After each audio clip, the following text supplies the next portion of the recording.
Good morning, everyone, and welcome back to the podcast. This is Susie Brown. I am a parent and wellness coach, and today I have the privilege of being here with Dr. Faye Frederick, who is a EFM, as I am, and also a licensed psychologist. So, Dr. Faye, how are you today? I'm doing great, Susie. Thanks so much for having me on. I'm really happy to be here. Thanks so much for joining.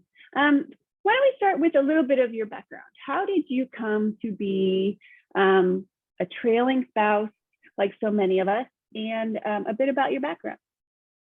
Yeah, so as you said, I am a psychologist. I was trained in the US, I'm licensed in the US. So that was a large part of my journey. And I spent 10 years in university. And actually, after I graduated, we have a residency kind of like medical doctor. So I was working full time by the time I graduated already. I took a little bit of a sabbatical and decided to go travel the world before my plan was to go back to community mental health and continue seeing my clients with severe trauma concerns and persistent mental illness. I was just kind of like traveling around, checking things out, ended up in Vietnam, and I got pressured into going on to a date with some friends of mine that I had made there. And lo and behold, I met my FSO. I met my foreign service officer, who's now my husband. So I ended up, I traveled around on my own a little bit after that, but we stayed in touch and I ended up coming back to Vietnam. And so we have been together ever since. So we met in Hanoi. He was there for 3 years. I was there for 2. And then we got posted down here in Ho Chi Minh City, and we've been here for 3 years and 1 more to go. Wow. So you told me a little tidbit that unlike many of the rest of us foreign service folks, you have never lived in Washington, D.C. That's right. That is super interesting. You're going to love it. I mean, DC is one of my favorite places on the planet. It is unbelievably expensive, but there's so many free things too. So anyway, I'm very happy for you. You will enjoy that experience as well. Yes, we're going back to DC next for sure. So I will spend at least a year in DC before we go out again. Awesome. Tell us a little bit about what you can help us with. I know that you offer online mental health services, and why this is important, I think, is because there are a lot of counseling services out there, some probably a little bit more legit than others. You obviously are a licensed psychologist, but also like you get it when it comes to foreign service life. Yeah, so I decided in the middle of COVID lockdowns to open up my own business, my own private practice, which was quite the journey, but it's been really rewarding.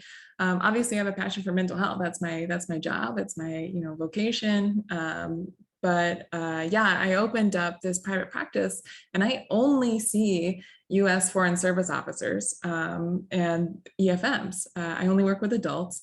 And so it's a unique population. As you know, we're a very unique community. We go through incredible journeys. I have to remind people all the time, like, we are doing really big things every couple of years.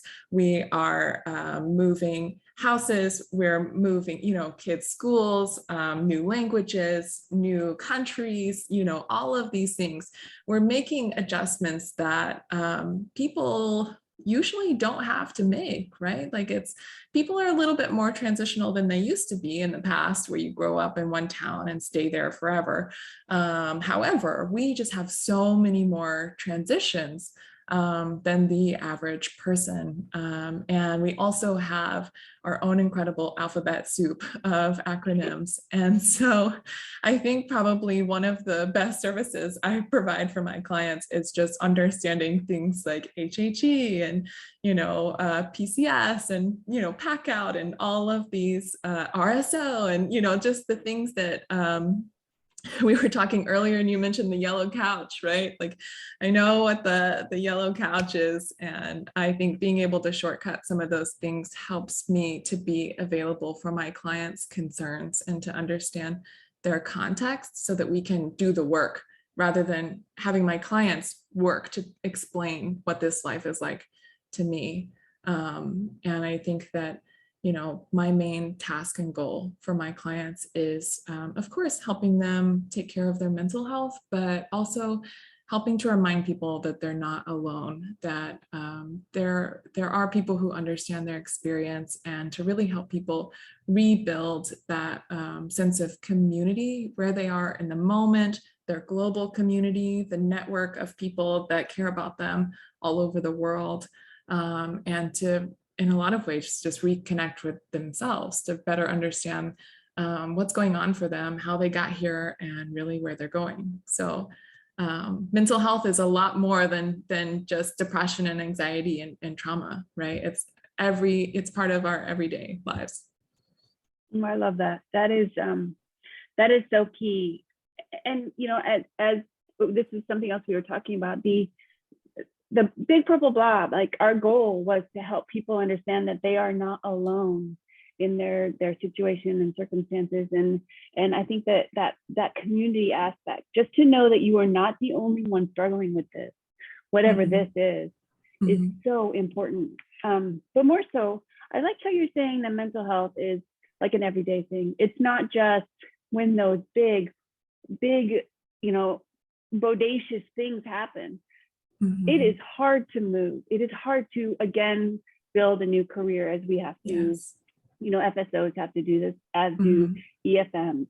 It is hard to move your kids from one school to the next school. It is hard to, you know, deal with sick or ailing parents or friends from literally the other side of the planet. I mean, all of these things are so unique to our situation as Foreign Service officers, but also they're not that unique in that you are the only one struggling with those sorts of things.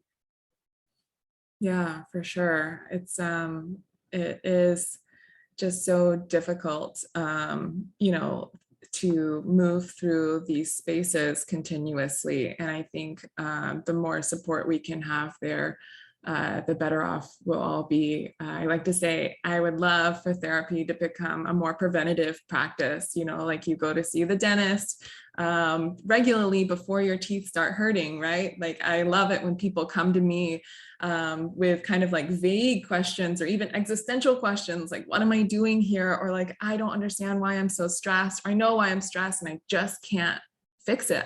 Nothing is working anymore. Because, you know, when we can come in at that level, you know, we can really shift the path to avoid, you know, major stressors or, you know, breakdowns, or even some of the things that may lead to curtailment or leaving the Foreign Service altogether, right? Like some of my clients are like, well, we're thinking of leaving Foreign Service, and we can talk about that decision. Because that's a really big thing. But oftentimes I hear it's the tiny stressors that have been building up for so long, and they just feel like they don't have any other choices. But when we can examine those small stressors and maybe make some small adjustments and get back to our values, like what's important to us, and like living in alignment with that, a lot of other things that feel really big can start to fall away. So it is super tempting to just like turn this into a personal therapy session, which I promise I won't do. How about we talk about kind of adding to what you just said? And you said that there's three parts of the system for mental health. You have some ideas to, not ideas, but kind of adding to each part of those different parts of the system. So individual, family, and community. Can you talk about that? Yeah, for sure. So we're all part of a system, right? We're all part of a larger community. And so if you kind of think about it as like an outward expanding circle where you yourself are in the center, And that's important, that it's just you in there, right? Like your body is self-contained, your mind is self-contained. There's lots of influencing forces, but at the end of the day, you're kind of stuck with you, right? So that's you. And then you have the next larger circle, your family. And that can be, whatever family means to you, if it's your spouse and your children, if it includes a parent or, parents, if that is more of your friend group, that can be your family, whoever is closest to you. And then we have the larger circle, the community, and like some parts of that community, like we were mentioning before, can be that global, the people that you have around the world. Some of that may be groups that you belong to, that you're passionate about. If you're in the LGBTQ community, if you if you have a passion for like animal rights or, different things like that, these are groups that are part of your identity. And so all of that, even your embassy or consulate community where you're at post, your physical community, your neighbors in your building, all of those things. So we are a part of a system, and there's things that we can do at each level to help us build on our mental health, to help us, not really acclimate, but to be comfortable where we are, to feel that sense of, like I was talking about earlier, alignment, to help us to find and stay on our life path. And so the main three things I'll talk about in each of those areas as we go through is self-awareness, boundaries, and connection. So those are the themes we're going to be talking about at each level. Okay. So what does that look like on the individual level? Mm-hmm. So for the individual level, our big task here is self-awareness, right? Like it's important for us to be aware of ourselves in the context of our family, in the context of our community, but it's going to be most prevalent in the individual level. So this, I'll start off with an example, right? So I do a lot of self-reflection. I've been in a lot of therapy over the years. I'd like to think I'm a pretty self-aware kind of person. And when I made the decision to try and stick it out with my now husband, I was doing a lot of reflecting. Can I do this? Can I join Foreign Service Life? Is this something that I think is going to be good for me, healthy for me? Is this something, I was considering things like, well, what does this mean for my career, right? That's often the EFM trailing spouse struggle. Like, who am I? Am I my job? Am I the spouse? Am I the mom? Or the dad? Am I the, partner? What is this? And so that self-awareness is really about like, your roles. What roles do you want to play? What roles are important to you? What are your values? What are the things that you are trying to put forward, right? So for myself, I love an adventure. I love travel. Now, those are things I like to do. The values associated with those are, new experiences, right? The value is learning. It's about knowledge, right? So, I was thinking like, okay, do I value those things more than I value my role as a psychologist? Because the real possibility here is that there are going to be times I can't do my job, or maybe it's possible that I'm not allowed to work at a post. Like, can I really step back what I thought up until that point as a strong, independent woman, I was going to be so career driven? Like, can I let that go? Really? Like, is that less important to me than what Foreign Service Life and a life with my partner allows? And it was those kinds of questions, and also conversations with my partner, but I'll talk about that in the family section, that really helped me settle into this path in a way that felt comfortable, in a way that I felt safe. Like I had to trust that I could figure it out, even if this relationship didn't work, right? Like, even if, I have to start over and then go back and kind of restart my career, is that going to be okay? And I had to be okay with that honest option. So yeah, I think those are just some of that's a personal example, but it also includes, thinking about that flexibility and adjustment and being able to, foreign service people are so good at being flexible, right? Like they're just so adaptive. And I think that's something certainly your listeners will be able to see in their own lives. And I think it's that flexibility that allows us to adjust our goals and expectations to the circumstance, right? And that when we lose that, I think that can be a warning sign. Like when we're feeling really rigid, when we really need things to go exactly like this, that means we're running out of energy reserves. It means we really are not able to stay in that flexible place. Or maybe we've been pushed out of our values. Maybe we're following a different value or idea that's not the one that we really prize, and that doesn't feel good. And so we're going to try and resist it. And that can also cause some rigidity there. So yeah, that's a little bit about, I could talk about this forever, but I kind of want to just throw in a few pieces there. So values and flexibility are what we're looking for at the individual level, that self-awareness. And we want to be careful to, be cautious of the warning signs of rigidity, of feeling like this something's just not right, or when we are following a path kind of automatically and not really examining what it is that we're prioritizing in our lives. I bet there's a lot of people who are listening that would identify with some of those characteristics that you just talked about. And I feel like that piece, that self-awareness piece is so important. Sometimes it's the hardest conversation you have is to ask yourself those questions because maybe the answers are kind of scary. Yeah, for sure. What does that look like with family?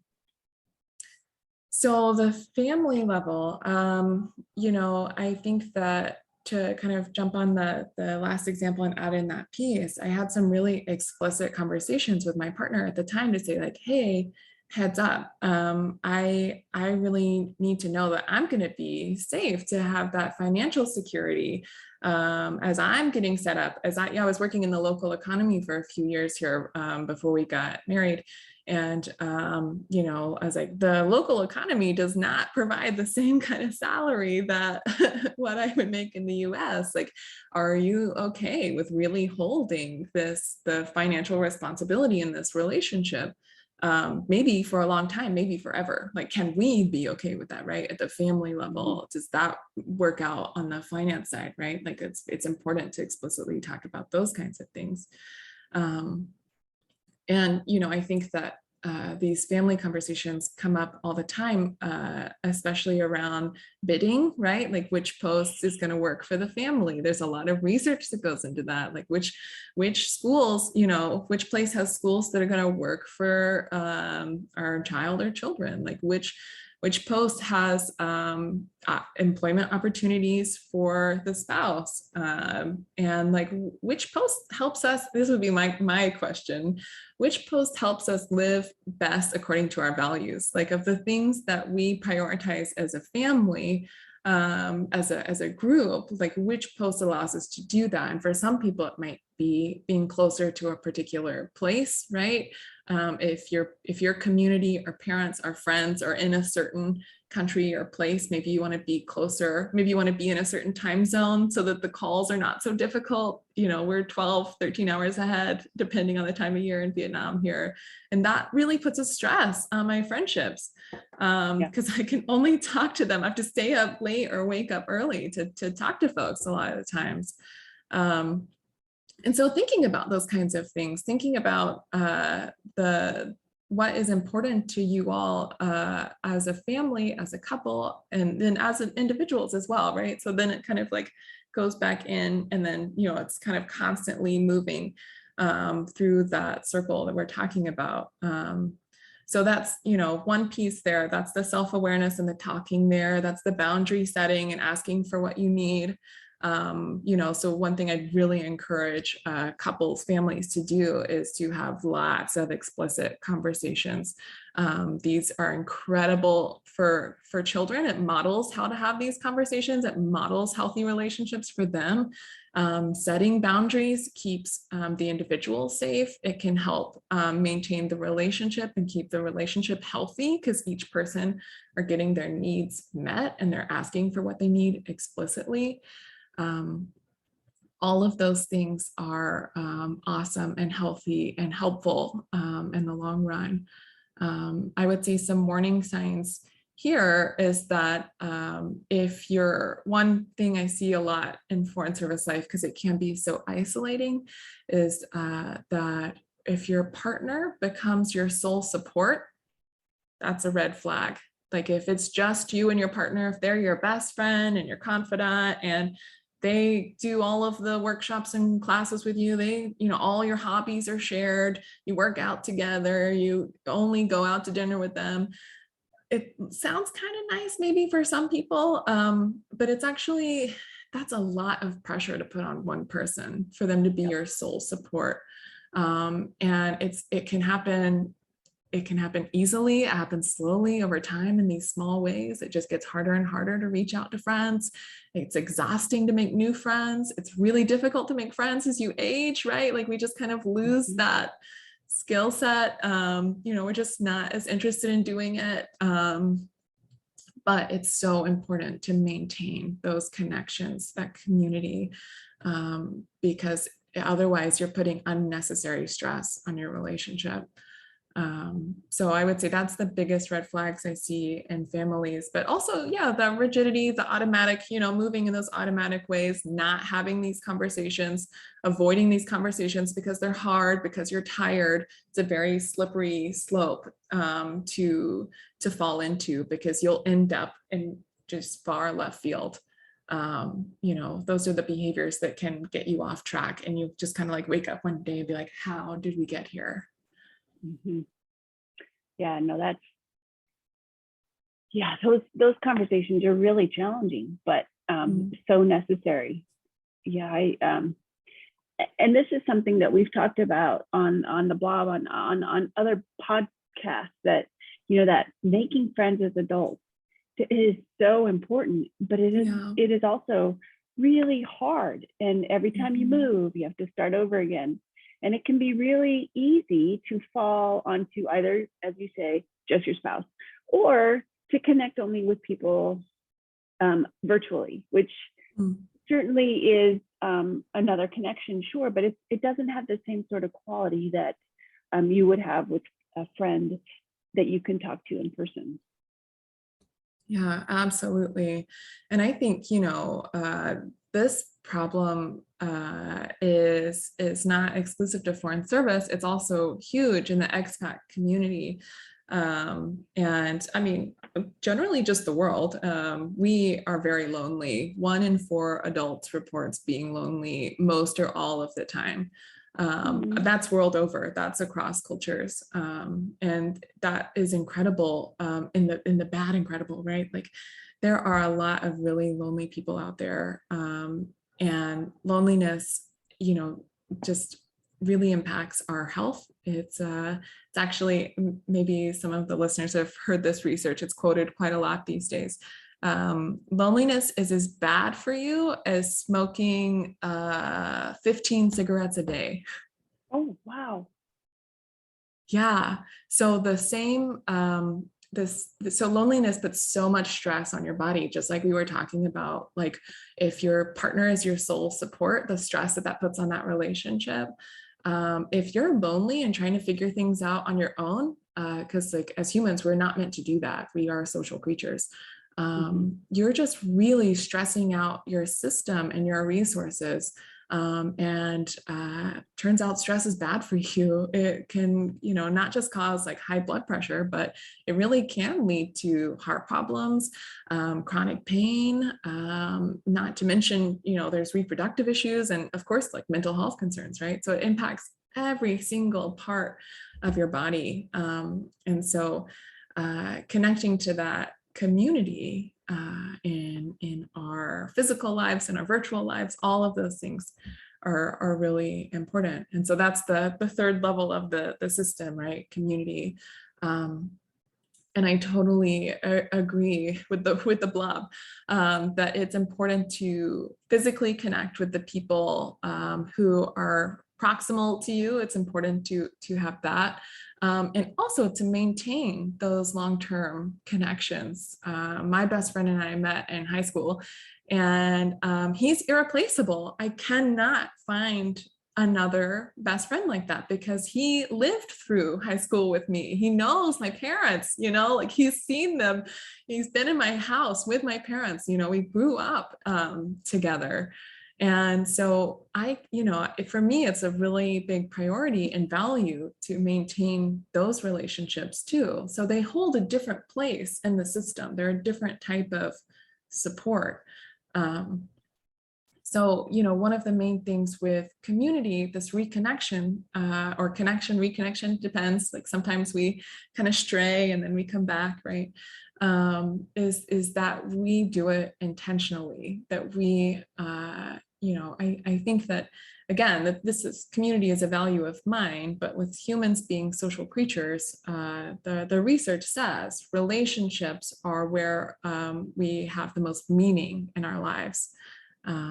So if that is true, it's important for us to be intentional about our relationships, to, stay connected again, have those calls, have those Zoom chats, but do them intentionally. Do them in a way that is scheduled, in a way that your phone is in the other room, like you were having dinner with that person. This is not really a time, there's definitely space for those phone calls, like where you just like stay on the phone while you're cleaning and then you're kind of both doing something at the same time. But also, it's important for us to say like, okay, I'm on this digital medium, but I'm not going to let this digital medium get in the way as much as possible, to turn off notifications, to close all the other tabs, and to just talk to your person. So that's one thing there, to create those boundaries. Like this phone call is just as important as a work call. So the family should respect that too. I need this time, right? Mm-hmm. And also like creating friends and community at posts, right? Like, okay, it's fine if you don't find your new BFF at every post. You do not need to find your lifelong soulmate at every post.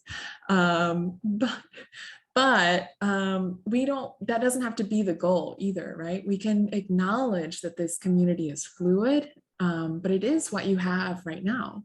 Right? So it's super important to know your neighbors.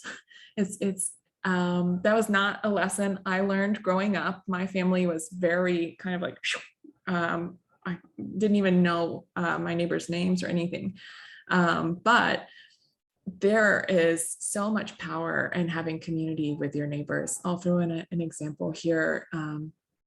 In the middle of crazy COVID lockdowns here in Vietnam, one of our neighbors also works at the consulate, was called up to Hanoi, and they had to go immediately, like get in a car, get on the plane, go. And that happens sometimes here, right? Well, it was them and their partner. They both had to go. So we were in the middle of crazy lockdowns. They had just stocked their fridge with 2 weeks worth of supplies, because that's kind of what our routine was, 2 weeks of lockdown. And so they called me and said, we have to go. We left the key underneath your doormat. Can you distribute our groceries and water our plants and just take care of things while we're gone? And I said, yeah, sure, got it.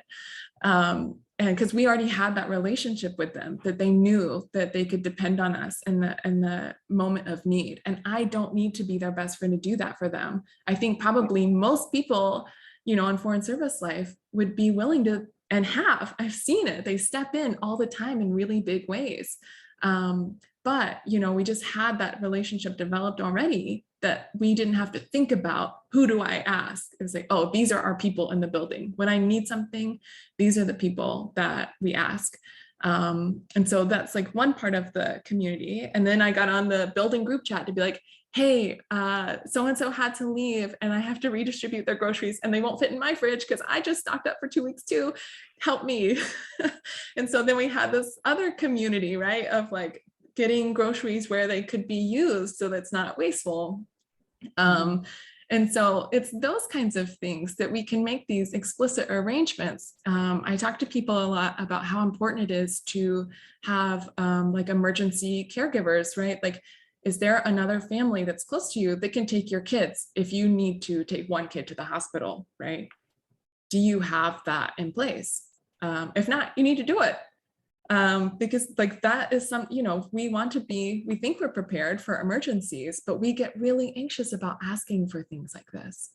And so we can also be explicit in our expectations for these relationships, right? Like, oh, I don't know them well enough. It doesn't matter. If you can have these conversations, these explicit conversations with people to be like, hey, even if this is your first time doing it, a little white lie doesn't always hurt. You know what I like to do at Post? I really love to just establish this connection and be like, if there is something that you need because we're so close to each other, like I'd love to be there for you, watering plants, or like if there's an emergency, you need me to take your kids for a few hours or a few days or whatever. People are gonna have different comfort levels with this. So that's why it's important to kind of talk to the person that you're, communicating with. But I'm just looking for that person. I don't ever expect to need to call in this relationship, but I love to be able just to have that person that knows where my, how to access my spare key, or like just in the event of an emergency, right? Like, so there's that emergency community, but then also we can use those same explicit conversation skills to enter into all kinds of connections with the people around us, to find people for me, as soon as we got to Ho Chi Minh City, I joined all of these like networking meetups and book clubs, and it's not that I really wanted to, I was exhausted, but I knew that this was the way to find people that I'd share a common interest with. I go to the things that are centered around something I like to do, and I would find other people who like to do those things. So I know it's exhausting. You're getting set up. Maybe you don't have your HHE yet, and maybe you're living on Drexel furniture. But it is important to not let those first few months go at Post, to go ahead and immediately kind of launch into that. You don't have to have everything figured out.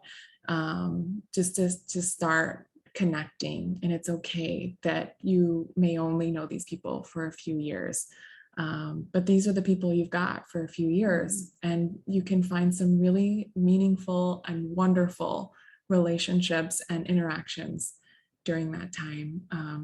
And I think it also just helps people feel like they're a part of the place where they live. And that's an underestimated thing. It's so powerful to feel a part of something. I can just hear a lot of sadness in people's voices. They're like, yeah, we've been here X years, but we don't really know much, or, about this place, or we haven't really explored much, or, because of X, Y, and Z, we just kind of stick to the same stuff. Like, it's good. It's good to get out. It's good to meet other folks that are not consulate or embassy.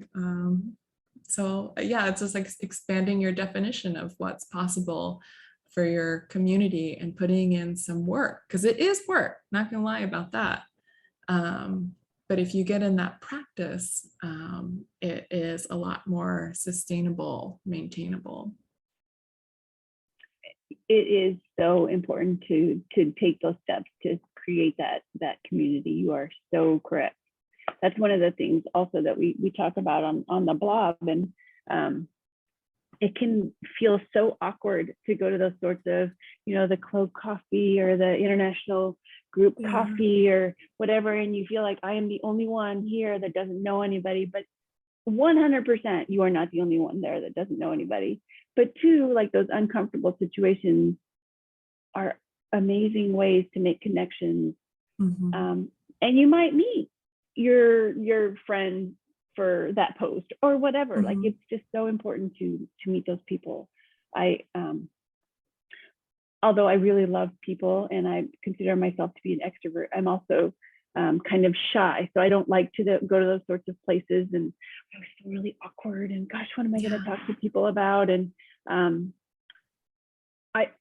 I have found that when I go to those sorts of places and I make myself a goal, right? Like I have to stay here for 45 minutes, or I have to stay here until I've talked to 5 people, or I have to stay here, whatever achievable goal. And then once you hit that goal, check in, like, how am I feeling? Am I still feeling super awkward and lonely? Or do I know anybody? Or do I want to stay? Do I want to stay for 30 more minutes? And then just like breaking it up into smaller achievable goals. You know, I mean, like a book club, you all have the same interest. You know, every single person in that room is interested at least in reading, right? So that's a shared, I mean, there are so many different ways to connect with these sorts of groups. And it does involve putting yourself probably in an awkward situation. It probably involves not knowing the majority of the people in the room. But in the end, it's probably a positive result. And then you start building your community app post as well. And I love the idea of what you said, you know, just reaching out to your neighbors, like, can you be my emergency contact person? You know, if I have to go and my plants need watering or whatever, like all of us go on unusually long trips, right? Because we all have R&R and home leave. Well, home leave, obviously, probably you're switching to a different country, but R&R, like your R&R is going to be at least 2 weeks long, right? So your plants are going to be a little thirsty in that time. Yeah, we, our last post, we had this amazing neighborhood, like people were kind of clustered on their hill, but we also had like a road that was primarily embassy families, although a couple other expats as well. And we were just so lucky that we had that really tight knit road. And we would, you know, hey, you guys want to hang out on Friday? And everybody just kind of congregate on one yard, but then the kids could like roam between the different yards. And it was just like, it was such a nice feeling to have that like tight knit group of people that I could rely on. And it was, you know, we I think crave that sort of community, and it takes effort to build it, but it's usually a positive experience. Yeah, exactly, right? Like that feeling you had of being in that community, the kids being allowed to like roam in between yards, right? Like it's those times that give us the courage to step into the next book club, or that, you know, to leave the note on the neighbor's door, like, hi, I'm new here. You want to come over for coffee? Or, you know, the worst thing they can do is say no or not respond, right? And so like, but it's that, that, you know, the value of community, but also that positive feeling that you're talking about, that warmth and connection and support. And you're like, okay, yes, that is important enough for me to experience this awkwardness. You know, I don't think we can normalize enough how awkward it is to try and make new friends as an adult. It is real. The struggle is real. So, I mean, like I actually, created an entire workshop. It's called Deepening and Developing Connections. I actually digitized it last year, so it's available online. And it is about making friends as an adult. It's about creating community. And I ran this several times in person, and because I love running it in the group setting, because it could just remind people like, hey, you're not alone. Look at these, you know, 11 other people that are having the same struggles of like finding their place and making community because they pick up and move all the time. And it was such an incredible experience. And I don't think in the workshop, I tell people anything they didn't already know, but I do hold it to people and say like, hey, you know, if this is important to you, are your actions aligning with your values, right? And that is kind of that, it's one of my main kind of focus areas. Are your actions aligned with your values? Because if they are, you're going to get to where you need to go. If they're not, you might feel lonely or disconnected or really stressed, right? And so, you know, the workshop is really about some of the practical skills, right? I've got a lot of like how to be a good friend, or like ideas for how to connect, things to say that aren't weird, like I've got practical tips in there of like, oh, here's your out of the pocket question. Like, here's some questions you can just take with you to ask anybody, and like icebreakers, and like, ugh, I hate that word, but you got to do it. Yep. But also it's about just what we're talking about today. The workshop focuses on self-awareness. Who are you? What do you need? What's important to you? Boundaries. What are your needs, and what feels healthy for you, and how do you communicate that to other people? And community building skills, connection building skills, like how do you deepen your relationships? How do you make sure they don't stay superficial? How do you supercharge that process of like getting to know somebody? And then the last section's on conflict, right? Which we didn't really talk about today, but other than having those explicit conversations, right? And those maybe conflicts within the family and making decisions. We get so scared of conflict, we get so scared of rejection. But I talk a lot about this as well in my like wellness programming for agencies. It's like conflict is not bad. Conflicts help us prove to each other that we're going to stick around, right? Like, I want to bring this to you because I care about the relationship. And then we work on this thing and our relationship is stronger, right? But yes, this community building skill is hard. It's easy and hard, as most things are, right? Like, we got to do it. It's awkward, but there are some easy things you can do. We've mentioned several of them today. But yeah, I did make a whole workshop on this. So I encourage people, if that is something you are interested in looking at more, maybe you can check that out on my website for more practical skills and stuff in that area. But definitely community is still a vital part of our mental well-being and needs just as much investment as our family unit and as our individual selves. Yeah, I couldn't have said it better. I love that. We'll link your website in the show notes so people can find it, but it's Dr. Faye. It's pretty easy. So I feel like we're gonna have another conversation on another day about conflict, because I think that is something that we are so averse to conflict. I don't know anyone that's like, bring it, I can't wait. Like, this is my shtick. I can't wait to just be in conflict all of the time. And I feel like we do so much to avoid it that it becomes actually detrimental to our mental health. But there are not easy ways, but helpful ways where we can approach it and kind of embrace it and move past it. And it's super important to have those skills in our toolbox. Totally. Would love to come back anytime. I'm what some people call counterphobic about conflict. I hate conflict so much, I go after it immediately because I want it resolved. So it's an interesting turn there. But I think you're so right. The conflict is such a vital skill for our mental health, and it really does increase community, which is why I talk about it so much in like wellness presentations and group presentations and stuff like that, and professional development, because especially in the workplace, right? People are like, oh yes, we need to talk about conflict in the workplace, but it's of course everywhere. It's always one of those interview questions, right? Like, how did you resolve conflict in your last workplace? Mm-hmm. Yeah. So, Dr. Faye, thank you so much for being here. This was an amazing conversation. Thank you. I really appreciate it today, and I hope that this is useful for those who are listening. And I really do look forward to having you back. I think it will be fun to have another chat with you. So thank you again for joining us. And we will link Dr. Faye's website in the show notes. So you can easily access her information online, and listed there is how to contact her and all of the services that she has available on her website. Yeah, thanks so much, Susie. I like to call myself the resource queen. So I have a whole resource tabs on my website, and it is full of like basically every worksheet and article that I have found really, really helpful. It's listed by a specific concern.